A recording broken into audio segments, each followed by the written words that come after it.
Well, thank you very much, Klaus, and very special congratulations on your 50th year hosting the annual meeting of the World Economic Forum, a truly amazing achievement. It's an honor to address the distinguished members of this organization for the second time as president. When I spoke at this forum 2 years ago, I told you that we had launched the great American comeback. Today, I'm proud to declare that the United States is in the midst of an economic boom, the likes of which the world has never seen before. We've regained our stride, rediscovered our spirit, and reawakened the powerful machinery of American enterprise. America is thriving, America is flourishing, and yes, America is winning again like never before.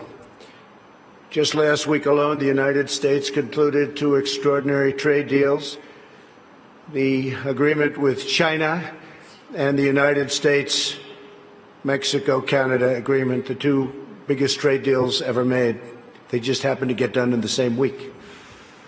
These agreements represent a new model of trade for the 21st century, agreements that are fair, reciprocal, and that prioritize the needs of workers and families.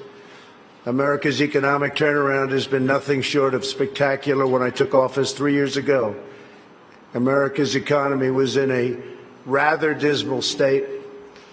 Under the previous administration, nearly 200,000 manufacturing jobs had vanished. Wages were flat or falling. Almost 5 million more Americans had left the labor force than had gotten jobs, and more than 10 million people had been added to the food stamp rolls. The experts predicted a decade of very, very slow growth, or maybe even negative growth, high unemployment and a dwindling workforce, and very much a shrinking middle class. Millions of hardworking, ordinary citizens felt neglected, betrayed, forgotten. They were rapidly losing faith in the system. Before my presidency began, the outlook for many nations was bleak. Top economists warned of a protracted worldwide recession. The World Bank lowered its projections for global growth to a number that nobody wanted to even think about. Pessimism had taken root deep in the minds of leading thinkers, business leaders, and policymakers. Yet despite all of the cynics, I had never been more confident in America's future. I knew we were on the verge of a profound economic resurgence if we did things right, one that would generate a historic wave of investment, wage growth, and job creation. I knew that if we unleashed the potential of our people, if we cut taxes, slashed regulations, and we did that at a level that's never been done before in the history of our country in a short period of time, fixed broken trade deals, and fully tapped American energy, that prosperity would come thundering back at a record speed. And that is exactly what we did, and that is exactly what happened. Since my election, America has gained over 7 million jobs, a number unthinkable. I wouldn't say it, I wouldn't talk about it, but that was a number that I had in mind. The projection was 2 million, we did 7, more than 3 times the government's own projections. The unemployment rate is now less than 3.5%, and at 3.5%, that's a number that is the lowest in more than 50 years.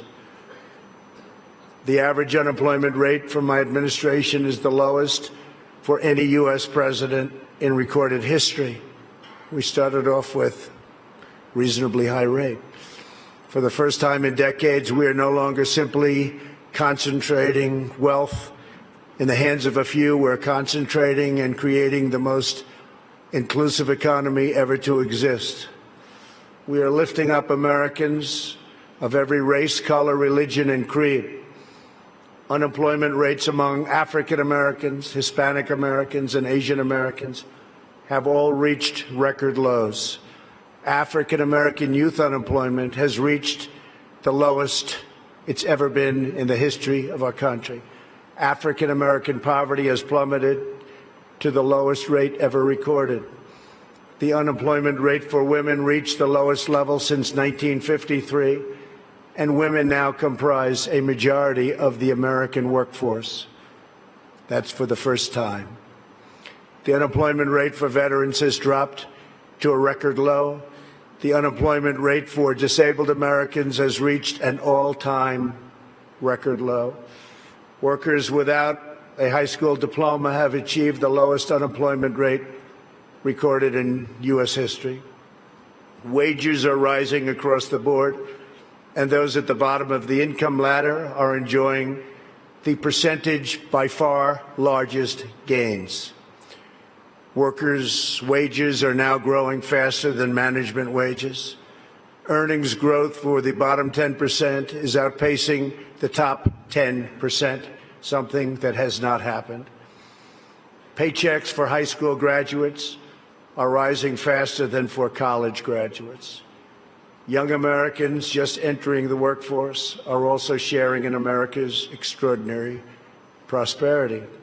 Since I took office, more than 2 million millennials have gotten jobs, and their wages have grown by nearly 5% annually, a number that was unthinkable. Nobody would have ever thought it was possible 3 years ago. A record number of Americans between the ages of 25 and 34 are now working. In the 8 years before I took office, over 300,000 working-age people left the workforce. In just 3 years in my administration, 3.5 million people have joined the workforce. 10 million people have been lifted off welfare in less than 3 years. Celebrating the dignity of work is a fundamental pillar of our agenda. This is a blue-collar boom. Since my election, the net worth of the bottom half of wage earners has increased by plus 47%, 3 times faster than the increase for the top 1%. Real median household income is at the highest level ever recorded. The American dream is back, bigger, better, and stronger than ever before. No one is benefiting more than America's middle class. We have created 1.2 million manufacturing and construction jobs, a number also unthinkable. After losing 60,000 factories under the previous 2 administrations, hard to believe when you hear 60,000 factories. America has now gained, in a very short period of time, 12,000 new factories under my administration, and the number is going up rapidly. We'll be beating the 60,000 number that we lost, except these will be bigger, newer, and the latest. Years of economic stagnation have given way to a roaring geyser of opportunity. U.S. stock markets have soared by more than 50% since my election, adding more than $19 trillion to household wealth and boosting 401ks, pensions, and college savings accounts for millions of hardworking families. And these great numbers are many things, and it's despite the fact that the Fed has raised rates too fast and lowered them too slowly. And even now, as the United States is by far the strongest economic power in the world, it's not even close. It was going to be close, but a lot of good things happened to us and some not so good things happened to certain other places. They're forced to compete, and we compete with nations that are getting negative rates, something very new, meaning they get paid to borrow money, something that I could get used to very quickly. Love that. Got to pay back your loan? No, how much am I getting? Nevertheless, we still have the best numbers that we've had in so many different areas. It's a conservative approach, and we have a tremendous upside potential when all of the trade deals and the massive deregulation starts kicking in, which will be during this year, especially toward the end of the year. Those trade deals are starting to kick in already. The regulations are kicking in right now. and I see such tremendous potential for the future. We have not even started because the numbers we're talking about are massive. The time for skepticism is over. People are flowing back into our country. Companies are coming back into our country. Many of you who I know are coming back in with your plants and your factories. Thank you very much. America's newfound prosperity is undeniable, unprecedented, and unmatched anywhere in the world. America achieved this stunning turnaround not by making minor changes to a handful of policies, but by adopting a whole new approach centered entirely on the well-being of the American worker. Every decision we make on taxes, trade, regulation, energy, immigration, education, and more is focused on improving the lives of everyday Americans. We are determined to create the highest standard of living that anyone can imagine. And right now, that's what we're doing for our workers, the highest in the world. And we're determined to ensure that the working and middle class reap the largest gains. A nation's highest duty is to its own citizens. Honoring this truth is the only way to build faith and confidence in the market system.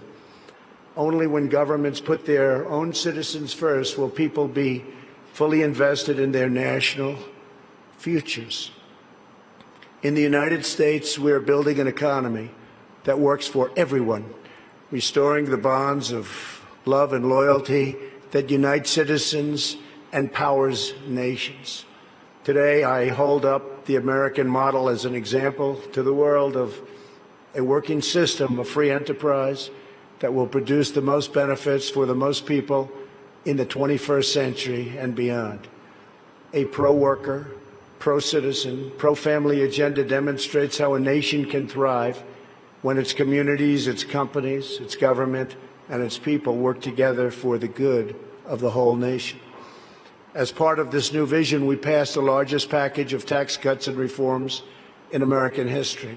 We doubled the child tax credit, benefiting 40 million American families and lifting 650,000 single mothers and their 1 million children out of poverty, and out of poverty quickly. We passed the first ever tax credit for employers who provide paid paternal leave for employees earning $72,000 or less annually, and passed paid family leave for government employees as a model for the country.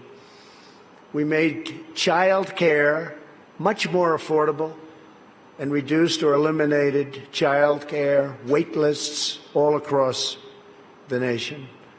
Our child care reforms are supporting working parents and ensuring their children have access to high-quality care and education, all of which they very much deserve. We lowered our business tax from the highest in the developed world down to one that's not only competitive, but one of the lower taxes. We created nearly 9,000 opportunity zones in distressed communities where capital gains on long-term investments are now taxed at zero, and tremendous wealth is pouring into areas that for 100 years saw nothing. The 35 million Americans who live in these areas have already seen their home values rise by more than $22 billion. My administration has also made historic investments in historically black colleges and universities. I saved HBCUs.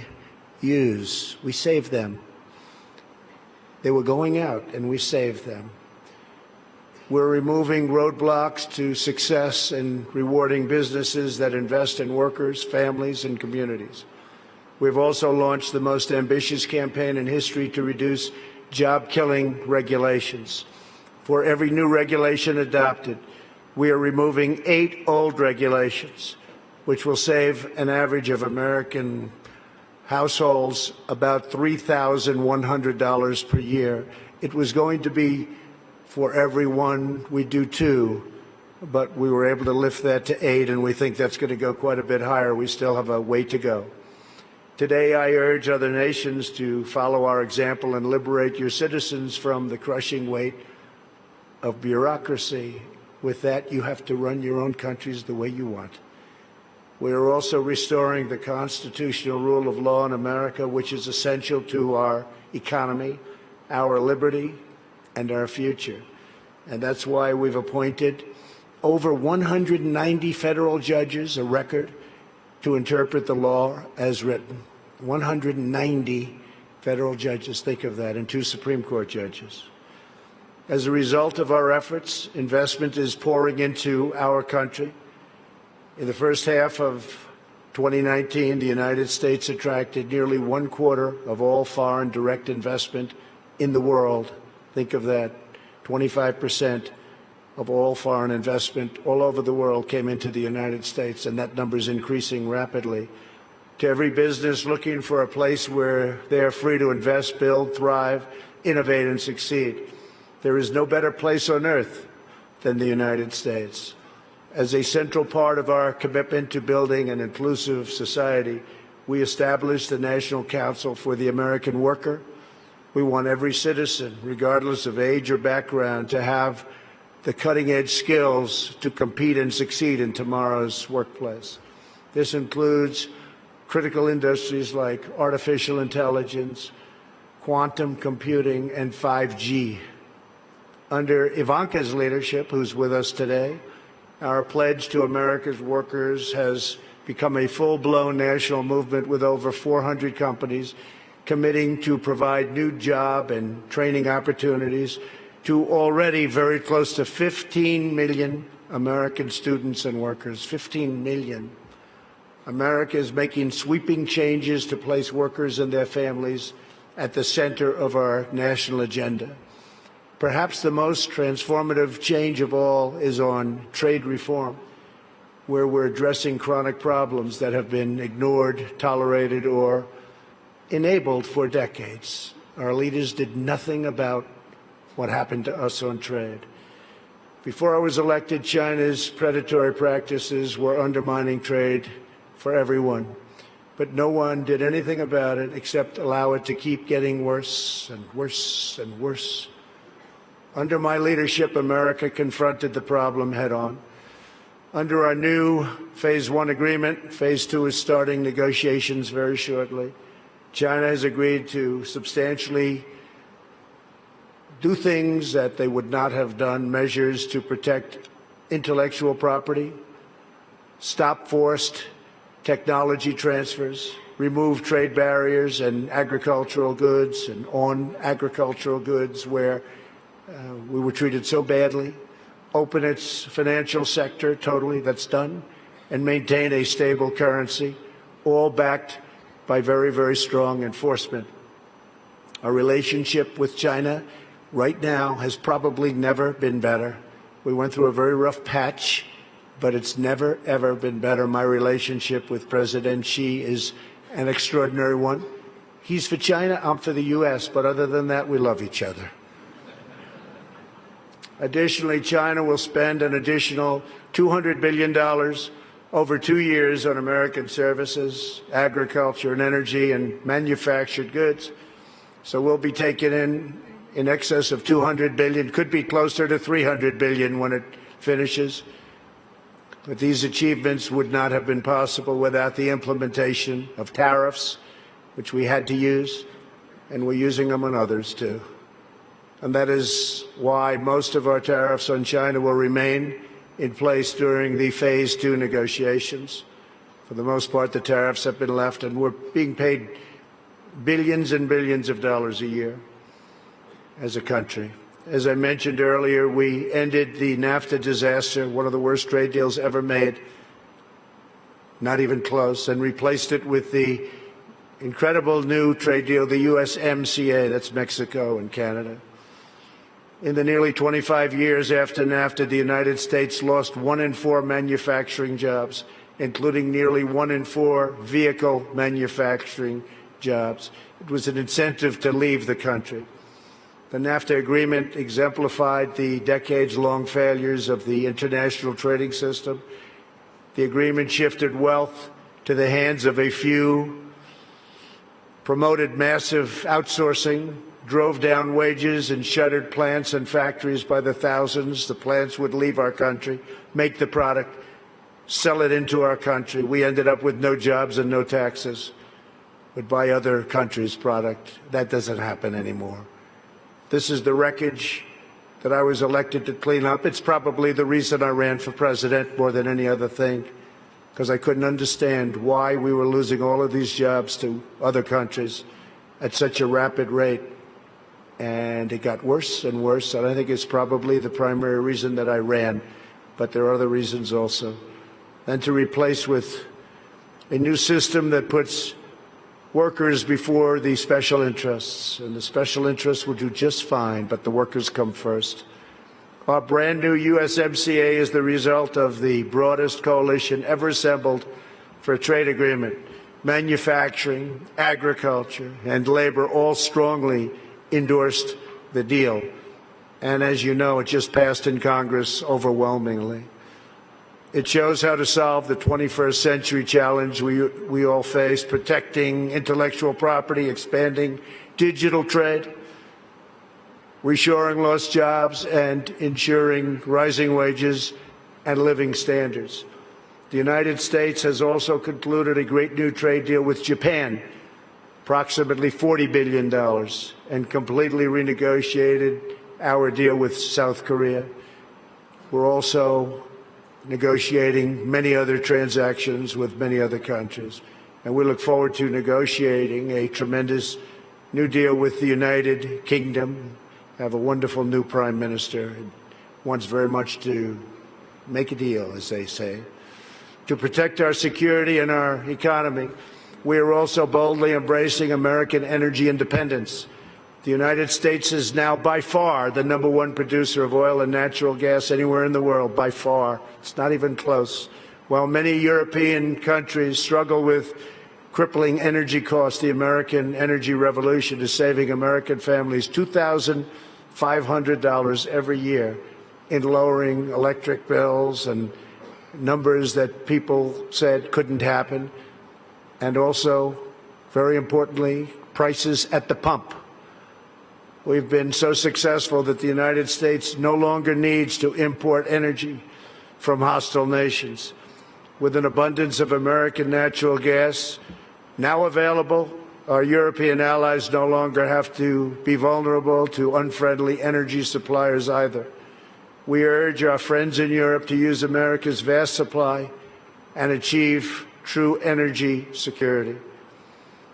With U.S. companies and researchers leading the way, we are on the threshold of virtually unlimited reserves of energy, including from traditional fuels, LNG, clean coal, next-generation nuclear power, and gas hydrate technologies.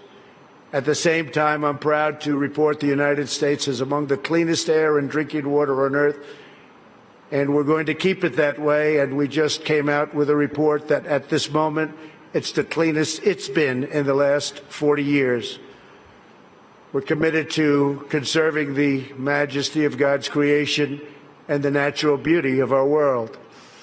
Today, I'm pleased to announce the United States will join 1 Trillion Trees initiative being launched here at the World Economic Forum. 1 trillion trees. And in doing so, we will continue to show strong leadership in restoring, growing, and better managing our trees and our forests. This is not a time for pessimism. This is a time for optimism. Fear and doubt is not a good thought process, because this is a time for tremendous hope and joy and optimism and action. But to embrace the possibilities of tomorrow, we must reject the perennial prophets of doom and their predictions of the apocalypse. They are the heirs of yesterday's foolish fortune tellers, and I have them, and you have them, and we all have them. And they want to see us do badly, but we don't let that happen. They predicted an overpopulation crisis in the 1960s, mass starvation in the 70s, and an end of oil in the 1990s. These alarmists always demand the same thing: absolute power to dominate, transform, and control every aspect of our lives. We will never let radical socialists destroy our economy, wreck our country, or eradicate our liberty. America will always be the proud, strong, and unyielding bastion of freedom. In America, we understand what the pessimists refuse to see, that a growing and vibrant market economy focused on the future lifts the human spirit and excites creativity strong enough to overcome any challenge by far. The great scientific breakthroughs of the 20th century, from penicillin to high-yield wheat to modern transportation and breakthrough vaccines, have lifted living standards and saved billions of lives around the world, and we're continuing to work on things that you'll be hearing about in the near future, that even today, sitting here right now, you wouldn't believe it's possible, that we have found the answers. You'll be hearing about it, but we have found answers to things that people said would not be possible, certainly not in a very short period of time. But the wonders of the last century will pale in comparison to what today's young innovators will achieve, because they are doing things that nobody thought even feasible to begin. We continue to embrace technology, not to shun it. When people are free to innovate, millions will live longer, happier, healthier lives.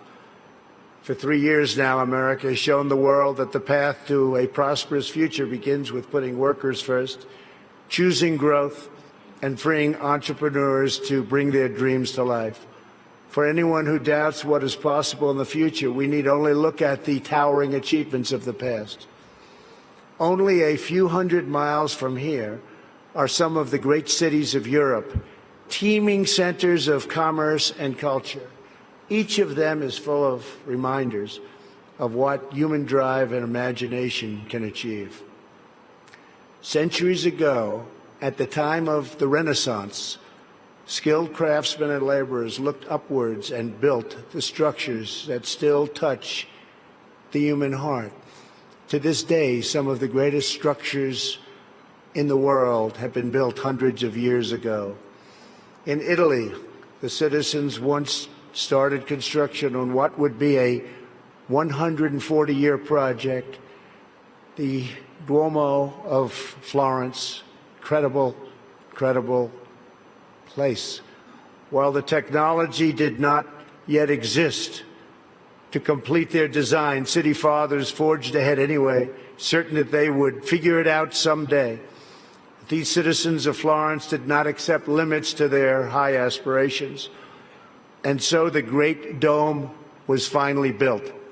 In France, another century-long project continues to hold such a grip on our hearts and our souls that even 800 years after its construction, when the Cathedral of Notre Dame was engulfed in flames last year, such a sad sight to watch, unbelievable sight, especially for those of us that considered it one of the great monuments and representing so many different things. The whole world grieved. Through her sanctuary now stands scorched and charred, and a sight that's hard to believe. When you got used to it, to look at it now, hard to believe. But we know that Notre Dame will be restored magnificently. The great bells will once again ring out for all to hear, giving glory to God and filling millions with wonder and awe. The cathedrals of Europe teach us to pursue big dreams, daring adventures, and unbridled ambitions. They urge us to consider not only what we build today, but what we will endure long after we are gone. They testify to the power of ordinary people to realize extraordinary achievements when united by a grand and noble purpose. So together we must go forward with confidence, determination, and vision. We must not be timid or meek or fearful, but instead we must boldly seize the day and embrace the moment. We have so many great leaders in this room, not only business leaders, but leaders of nations. And some are doing such a fantastic job. We work together very closely. We will draw strength from the glories of the past, and we will make greatness our common mission for the future. Together, we will make our nations stronger, our countries safer, our culture richer, our people freer, and the world more beautiful than ever before. Above all else, we will forever be loyal to our workers, our citizens, and our families, the men and women who are the backbone of our economies, the heart of our communities, and the soul of our countries. Let us bring light to their lives one by one and empower them to light up the world. Thank you very much. God bless you. God bless your countries, and God bless America. Thank you. Thank you very much.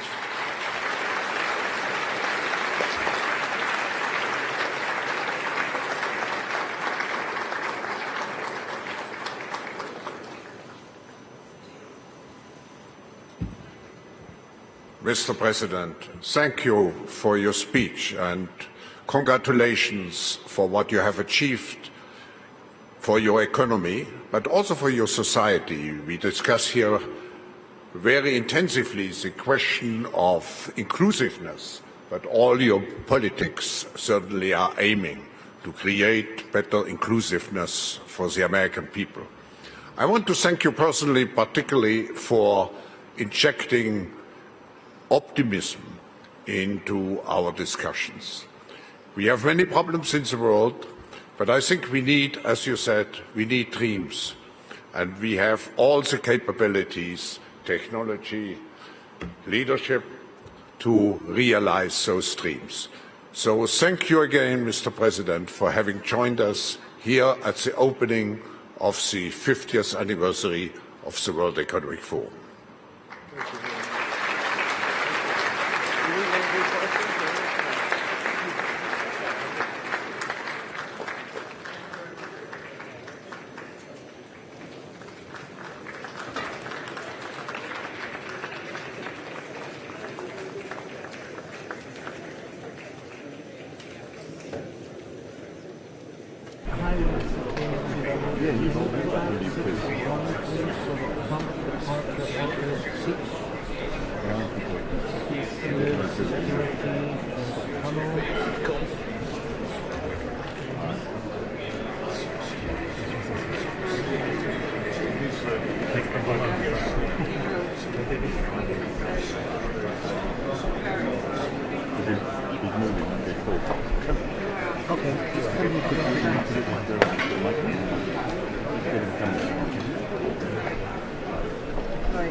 Oh, radio mic. And you'll pick it up on the phone. Well, crank it up. Can't go on that frequency. Yeah, just don't worry about any of that stuff. Start facing the right way.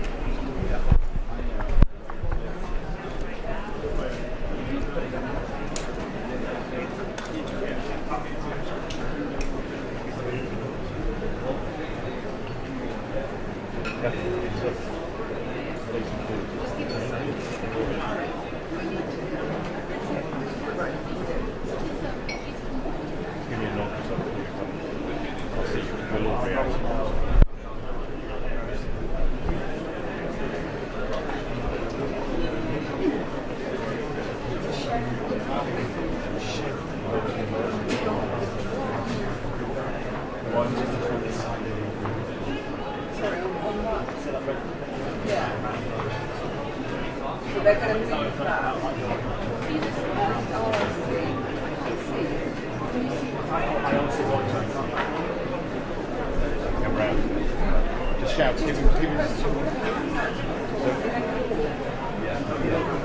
yeah, let's come around this. Just give it to me while you have questions. We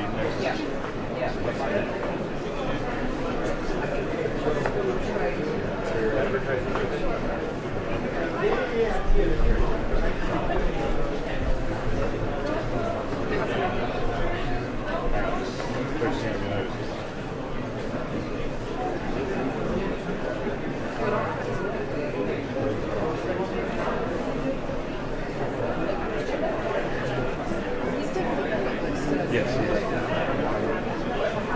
White House cooler up there, right? Like that. That's right there.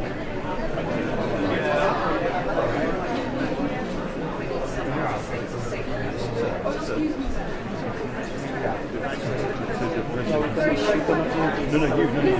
Aha. Yeah.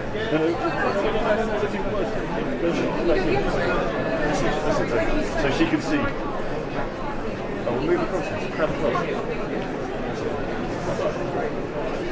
Is that right like that?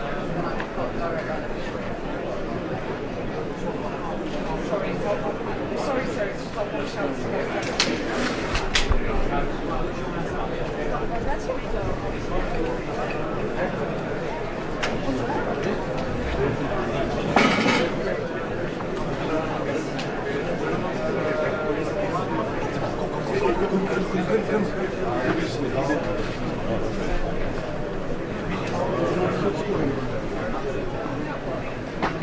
Yeah, he's going to go upstairs.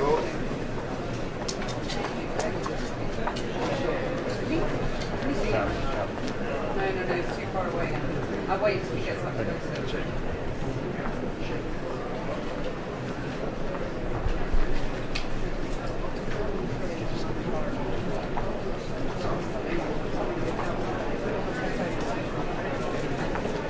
How are you doing? Are you happy to be here? Bringing a lot of business back to the U.S. Everybody in the audience, great audience, and it's an honor to do it.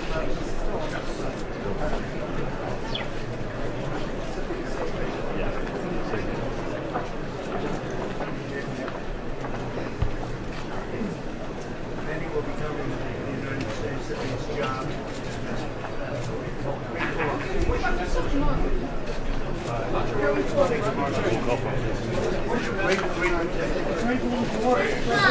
Mr. President, How do you feel you were received? How was your speech? Very well. 1 second, ma'am. Maybe you might ask how well were you received? How was the speech received, do you think? I think it was a really statesmanlike speech, giving all the answers and answering the questions we have related to the future of the economy.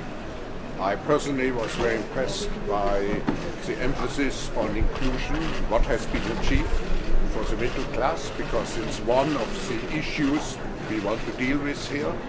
And I was particularly impressed by the end, because I feel we have too much pessimism and cynicism in the world, and you provided an optimistic, constructive outlook to our future. I think that the speech was very well received. You had 200 of the biggest companies in the world in the room, plus you had numerous leaders of major countries, and I think it was very well received from everything I hear. And many of those people will be coming, making investments at a very large number, as you know. But big investments in the United States. That means jobs. It means economic development, and we're doing well. We've never done this well before, and we're going to do a lot better. Thank you very much.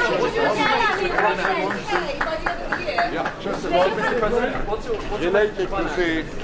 to the business community, the President addressed the value, the stock value, the market value of those companies together, represented on the highest level, corresponds to 1/3 of global GDP. So do you have a message for Greta Thunberg and other climate activists? Well, we're doing the 1 trillion trees together with lots of other people and lots of other countries, and I'm a very big believer in the environment. We right now are doing extremely well in the United States, but what I want is the cleanest water, the cleanest air, and that's what we're going to have, and that's what we have right now.